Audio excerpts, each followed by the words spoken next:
Carl, great to see you down at the football ground, and importantly the players are back today for the first time to do work that they can at the minute under the current guidelines. Has it been frustrating not being able to start, and should things be moving forward? It really has, Peter, yeah. As most people are aware, we've made most of our signings for the season a couple of weeks ago. This is our first session. We've done it in a correct manner. We've adhered to all the guidelines. The frustrating thing for us, and I guess for most clubs in our position, is that we don't seem to be getting any progress in terms of getting back playing what we call proper football. We're putting sessions on with 5 people. We've had 3 sessions this morning. We've staggered it. We've done everything correctly. But, you know, like most clubs now, we want to start playing football.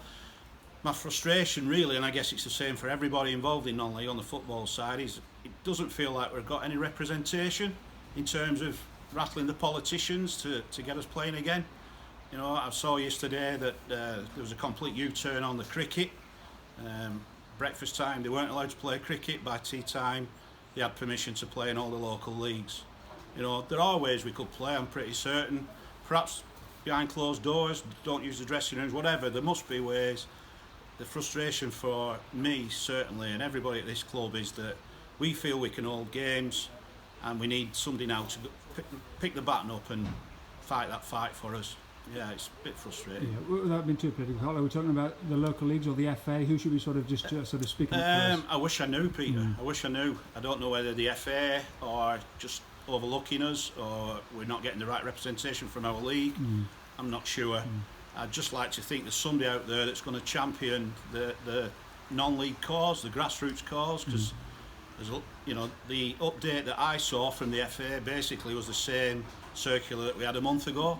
I can't see any amendments that take us any closer. You know, it's quite disappointing really in that aspect, to be fair. And when you talk about playing some football, and you don't need the dressing rooms behind closed doors, we're talking friendlies at this stage, because Correct, when it starts, obviously, just friendlies, just getting back in the swing of things. You know, like everybody else, we're watching the Premiership play at the moment, Championship. Everyone's enjoying that. We need, you know, our preparation's starting now, and we really need to just kick on now and have some hope of playing some football matches on a safe basis. We don't want to put anybody at risk. You know, we feel we're capable of doing that. We just need some support really now on that, to be honest. And I'm not just speaking for Clitheroe. I guess that's the case right across non-league. You know, I feel like we've just been forgotten really, if I'm honest. And just last on that, and in an ideal would have some sort of start date for a season proper would be nice, something to aim towards. Be that September, whenever. Yeah, without a doubt, yeah. We get a start date for competitive football, then we can obviously work around that. You know, it's really difficult. We've got friendlies planned. Can't announce them friendlies for obvious reasons. We're cancelling them as we go along. We're moving them to the back of the programme. A lot of people are involved, and, you know, as you well know, there's lots and lots of work going on. Whatever we're asked to do, then we'll abide by that, you know. But we need to start playing football. Everybody needs to start playing football again in some form or other. And in terms of Clitheroe, Carl, you've come in with Dave, made a cracking start in terms of off the pitch. Yeah. You must be pleased with how things are shaping up. We are, yeah. That session there that we just was really good. We've recruited a lot of people. Still a lot of people here that we've inherited. Everyone will get a fair chance. The recruitment hasn't finished yet. We're still looking at other targets. We feel that, you know, we've got a new chairman, we've got a new board of directors, we've got a new manager, new staff. You know, the project here is really exciting. You know, I've done a lot of years here. I've been lucky enough to go around the leagues, and I come back and the facilities is the best it's ever been. There's lots of improvements going on as we speak. Never been as much excitement really for me. I've done a decade here. Can't wait to get going.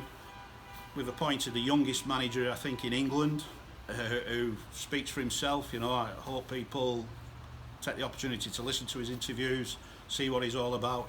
He's an intense character, 24/7. You know, I've been lucky enough. I've worked with some of the best young managers in non-league. You know, going right back to Neil Reynolds, I appointed here a long time ago, who's flying now at FC. Bernard and Jono at Chester, who've been nothing but success in their careers. You know, I know what it takes. I'd like to think I know a good manager when I see one, and I think Davey's going to do really well with our support. You know, we're all behind him. The directors just want the best for him, really. Exciting time. Let's hope we can get started. Thanks very much, Carl. Absolutely, thank you, Peter. Can I just say, fantastic turnout yesterday morning for Steve Rush.